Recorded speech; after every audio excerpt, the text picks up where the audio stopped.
Hi everyone, welcome to Padma's commerce and accounts classes in Telugu. ఈరోజు వీడియోలో మనము ట్రిపుల్ కాలమ్ క్యాష్ బుక్ అంటే ఏంటి నేర్చుకుందాము. So actually double column cash book అంటే cash column and discount column అనేది ఉంటుంది. సో ఏంటి both the sides. Okay, so అక్కడ 2 అమౌంట్స్ కాలమ్స్ ఉన్నాయి కాబట్టి మనం దాన్ని డబుల్ కాలమ్ క్యాష్ బుక్ అన్నాము. So triple column cash book అంటే name itself saying triple column, 3 amount columns అనేది ఉంటాయి. సో దాని నేమ్ ఏంటంటే ఒకటి డిస్కౌంట్ కాలము, ఇంకొకటి క్యాష్ కాలము, ఇంకొకటి బ్యాంక్ కాలం. థర్డ్ కాలం అనేది ఒకటి యాడ్ చేయటం జరుగుతుంది. ట్రిపుల్ కాలం, 3 క్యాష్ కాలమ్స్ ఉంటే కనుక దాన్ని ట్రిపుల్ కాలం క్యాష్ బుక్ అంటారు. Okay, so both the side, debit side and credit side. Okay, ఒకసారి ప్రొఫార్మా ఎలా ఉంటుందో చూద్దాము. చూడండి, triple column cash book proforma. So ఇదంతా debit side. So debit side date, particulars, receipt number, LF, along with this discount and cash కాలంతో పాటు bank column కూడా add అవుతుంది.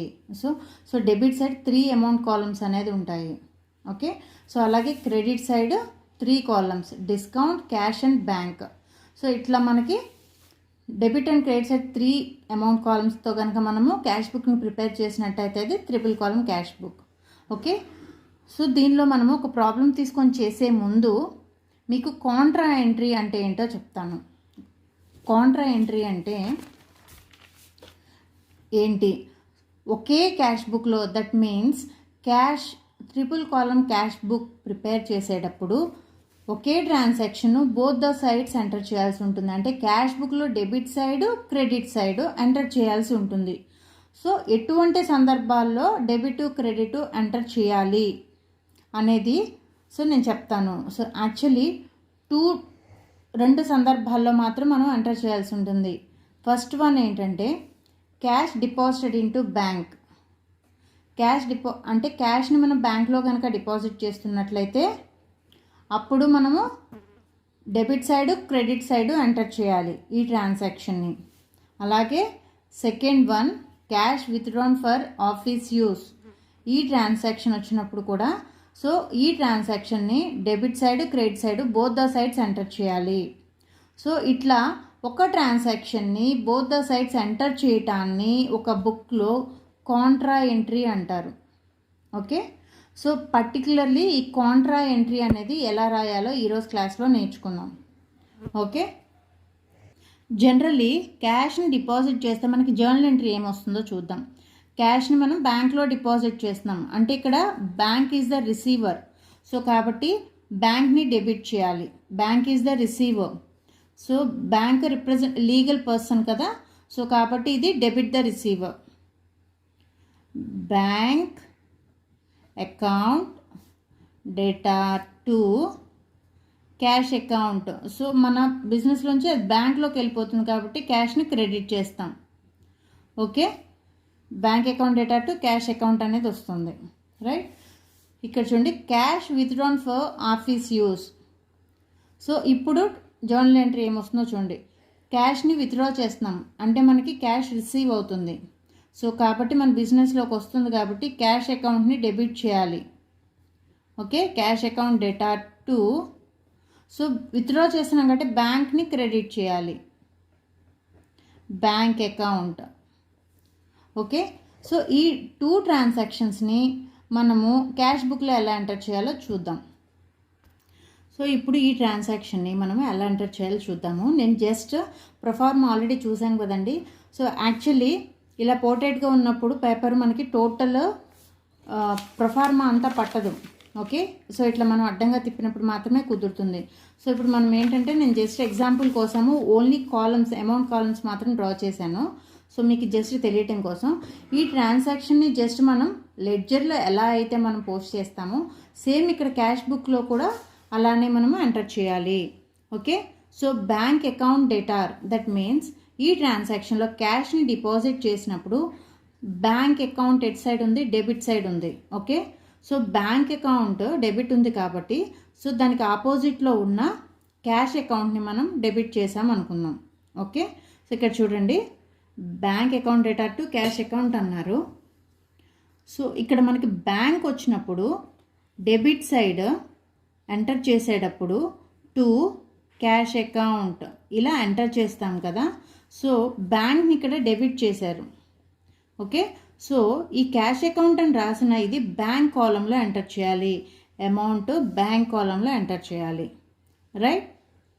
నెక్స్ట్ సేమ్ ఇదే ట్రాన్సాక్షన్ని క్రెడిట్ సైడ్ క్యాష్ని ఇక్కడ క్రెడిట్ సైడ్ ఎంటర్ చేయాలి. By ఏమని enter చేయాలి? బ్యాంక్ అకౌంట్ అనేది ఎంటర్ చేయాలి. సో ఇక్కడ క్యాష్ అకౌంట్ అనేది క్రెడిట్ అయి ఉంది కాబట్టి సో ఇక్కడ మనకి క్యాష్ కాలంలో ఎంటర్ చేయాలి ఇక్కడ.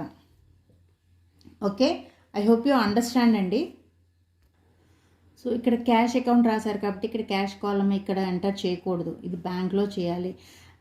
కరెక్ట్గా జర్నల్ ఎంట్రీ అనేది మనం ఎలా రాసామో సో దాన్ని అకార్డింగ్ టు దట్ అది బ్యాంక్ డెబిట్ అయితే డెబిట్ సైడ్ బ్యాంక్ కాలంలోనే వేయాలి. ఓకే, సో ఇక్కడ మనము క్యాష్ని ఎంటర్ చేస్తున్నప్పుడు ఇది క్రెడిట్లో ఉంది కాబట్టి క్రెడిట్ సైడ్ దాని ఆపోజిట్ బ్యాంక్ని రాస్తాము. బట్ ఇది క్రెడిట్ టు క్యాష్ కాలంలో ఎంటర్ అయింది కాబట్టి ఇక్కడ మన క్యాష్ కాలంలో మనం ఇక్కడ అమౌంట్ అనేది రాయాలి. ఓకే, ఇది first case, that means cash deposited in to bank. Second case cash withdrawn for office use cash withdrawn for office use. So ఇప్పుడు దీని ట్రాన్సాక్షన్ ఏమొచ్చింది? Cash account data to bank account. So దీన్ని ఎలా post చేయాలి? Cash account.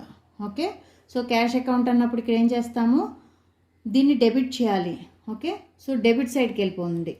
Debit side వెళ్ళిపోయి దీనికి ఆపోజిట్లో ఉన్న బ్యాంక్ను మనం ఇక్కడ డెబిట్ చేయాలి. Right, bank account. సో ఇక్కడ క్యాష్ అకౌంట్లో డెబిట్ ఉంది కాబట్టి సో ఇక్కడ క్యాష్ కాలంలో మనము డెబిట్ చేయాలి అమౌంట్ని.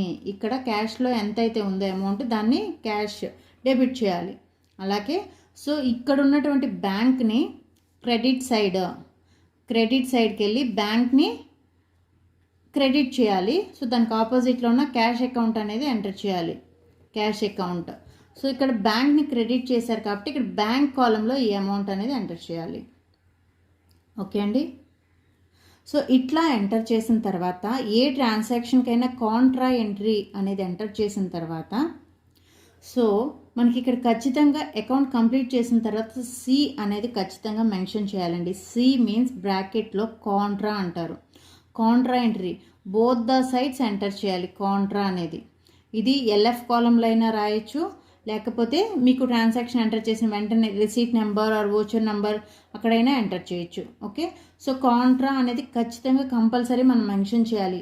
అంటే ఒకే ట్రాన్సాక్షన్ మనకి బోత్ ద సైడ్స్, ఒకటి డెబిట్ అయింది, ఒక క్రెడిట్ అయింది. దట్ మీన్స్ క్యాష్ తగ్గింది, బ్యాంక్ పెరిగింది. మనం అమౌంట్ డిపాజిట్ చేస్తే ఏమవుతుంది? మన క్యాష్ అనేది తగ్గిపోయింది, సో మన బ్యాంక్ కాలంలో వాల్యూ అనేది పెరిగిపోయింది. ఓకే, అర్థమైందండి మీకు?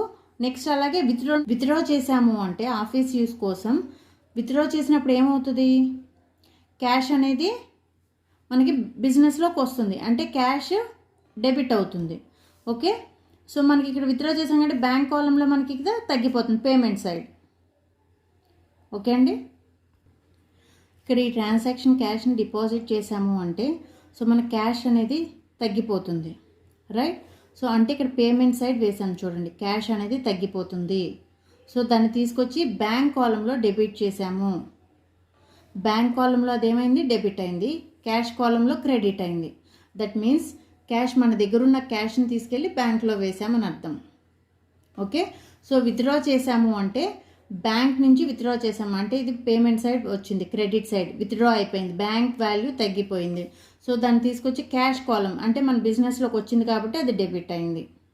ఓకే, సో నాకు తెలిసి మీకు ఇది అర్థమైంది అనుకుంటున్నానండి. సో మీకు ఏదైనా కన్ఫ్యూజన్ ఉంటే, ఏదైనా డౌట్స్ ఉంటే నాకు కామెంట్ చేయండి, I will reply. If you like my videos please like, share and subscribe. So Contra entry అనేది చాలా ఇంపార్టెంట్ అండి.